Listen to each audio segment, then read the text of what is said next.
Well, here we are for day 7 of our Make in a Day Christmas series, and today we're going to be making this loaded Christmas pocket. We're also going to be making this little cluster here. I'm going to be making it like a topper, so you can use it on your loaded pocket or you can put it on the front of your journal. You can put it wherever you want to use it, because we are going to be making it separate and then you add it to what you want. I've also provided the template for you. Just head on over to my website and you'll be able to download this for free. So let's get started, and I'll show you how to make your loaded pocket and then how to make this adorable little cluster. Once you've downloaded your PDF, print it out on approximately 200 GSM cardstock and cut it out.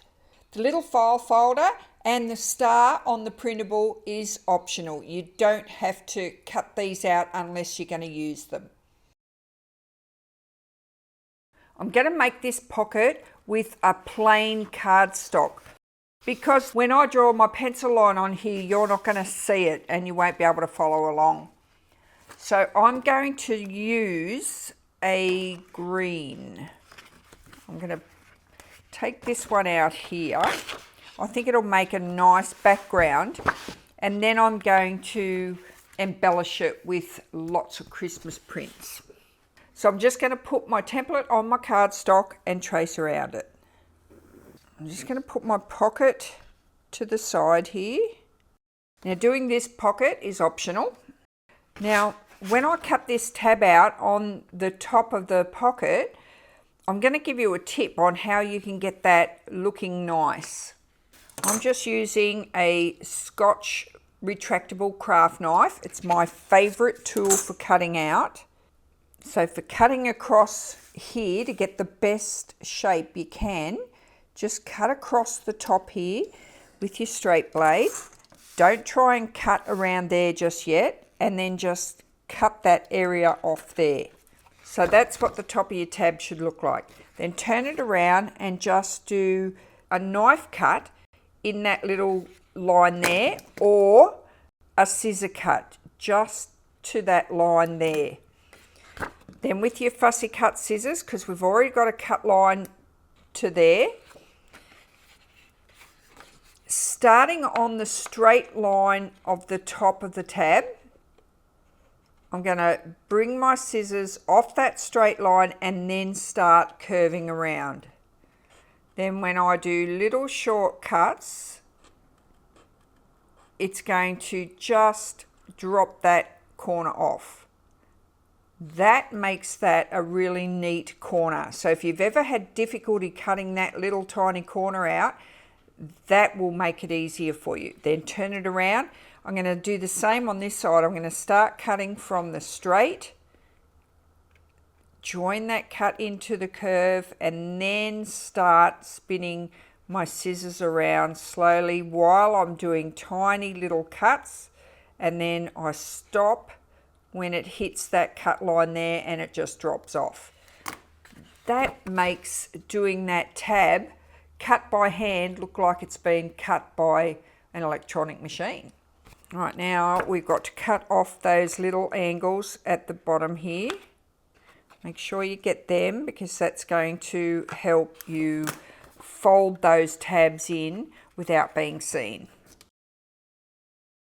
So we've got to fold our pocket up this way. So depending on which way your pattern is on your cardstock is to how you're going to fold this. So I'm going to fold it this way. So the first line I've got to do is across here, which is the bottom of my pocket. So I'm just going to find anywhere on the scoreboard that matches up with that line there. And that's going to allow me to fold that up that way. Right, then I need to score those two lines here.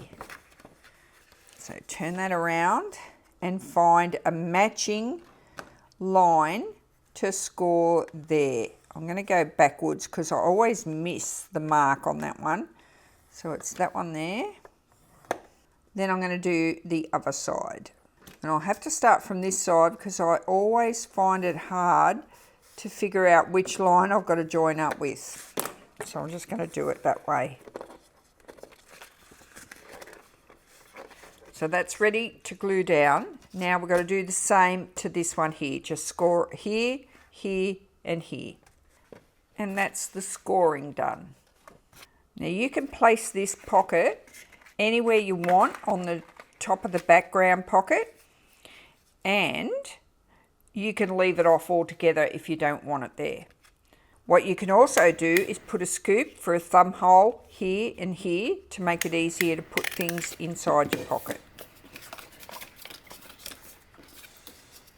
Now another tip is to have the flaps go down first and then the bottom glue over the top of your side flaps. That also makes it easier to put things inside your pocket. Now I'm going to glue down the sides of my pockets. If you're using this weight cardstock, you really got to wait for it to hang on. See there, having those flaps gives you a nice puffy little pocket. You know what, I should have put some distress ink on the edges before I put the glue on here. So if I handle this carefully, I'll be able to put a bit of distress ink on without disturbing the glue on the back. Now where you put it is up to you. I'm going to place it up reasonably high so it gives me that file folder effect at the top. And you've got a basic pocket ready to embellish however you want and load it up. I've included a mini file folder that fits into here. So this will fit in both pockets and the tab just shows at the top here. So I'm just going to make one out of this paper here and I'm going to use the back. So if I'm going to trace around this on the reverse side and I want the tab showing there, I've got to do it in reverse. So don't make the mistake of turning it that way. You've got to turn it this way. So I've got one for the bottom, one for the top. So you can already see the difference that's made adding a pop of colour to a plain background. Let's keep going. Now we're going to make this embellishment cluster for the corner. You're going to need your little star pattern for this, and I'm going to show you the easiest way to cut this star out. I use my craft knife. You can use your scissors, but honestly this is a really easy tool to use. Once you've got a self-healing craft mat like this one here with all the squares on it, I use it freehand. If you use a ruler, it will get in the road, and I'll show you what I mean. I'm going to make it today using this one here. You could use this Hessian here, but this is a really wide weave. So you turn it over to the back and just trace around your star. Use either a pencil or a fine liner, whatever's going to show up on the back of whatever it is you're tracing out on. Then I'm just going to cut all the way around my star so that I'm just left with the star itself. It's much easier to work with. Starting any point, dragging straight off that edge. Starting on the next one and cutting straight past that first cut. If you use a ruler, it's actually going to get in your road. You can't really see what you're doing. Much easier to go freehand. But you use whatever method suits you the best. If your Hessian starts to fray like this one, I just used a clear finishing sealer. I just give it a quick squirt, and that one there, now I can handle it and the edges aren't fraying. I'm going to give this one a go, but I'm going to use my template underneath it because there's no way I'm going to be able to trace it. And I'm going to use my scissors and do it this way. I sort of got a bit of a star. I think I need to cut a bigger star so that if it comes back in size, I'm not losing half my star. Right, now I'm going to make my little cluster on this non-stick mat. I'm going to use hot glue, and I'm going to do it because this will allow me to decorate the front of this before I put my cluster in place. But I'm just going to use this little bit of string here. So I'm just going to twist it into just a random mess and have it so that it's going to be the base of my little cluster. So if I can figure out a little bit of a starting point, that'll help. So I've got my hot glue ready to go. And I'm just going to put a bit down there and get it started. So the hot glue is going to make this go together nice and quick. I can use my bone folder here because it's a non-stick and just get it nice and flat. Once I peel that off there, see that? It's nice and flat. That's going to give me a good base to use to put my cluster down. So then I can turn that around and use it any way I want. So I've got this ribbon that I picked out to do. What day was it? What day did I do? I used this on the little Christmas tree, I think on day 2. So I still had these ribbons sitting here from that. So I think that one is going to look pretty good with this little Hessian star because of this rope too. So I'm just going to make a pretend bow. So I'm just going to fold it that way and fold it that way. Put a bit more glue there. Get my first bit down. Then lift that one up.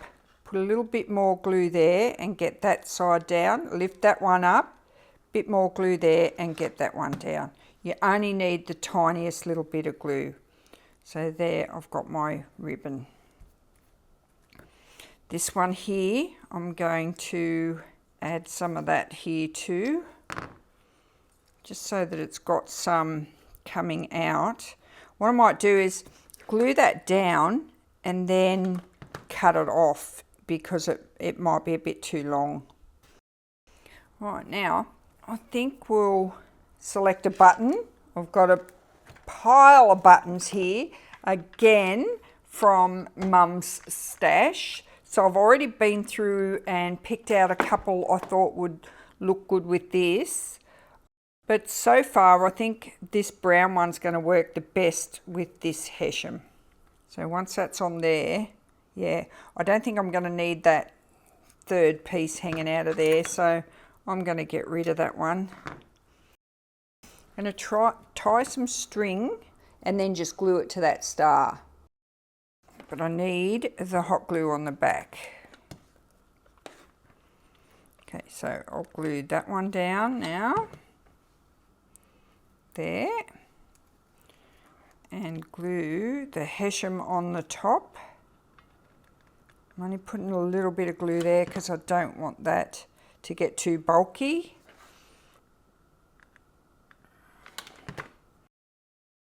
That is so cute. When I glue it on here, I'll glue that so that it shows up more. Okay, so I might cut that off about there. You're better off to cut them too long and then shorten them a bit if they're still too long.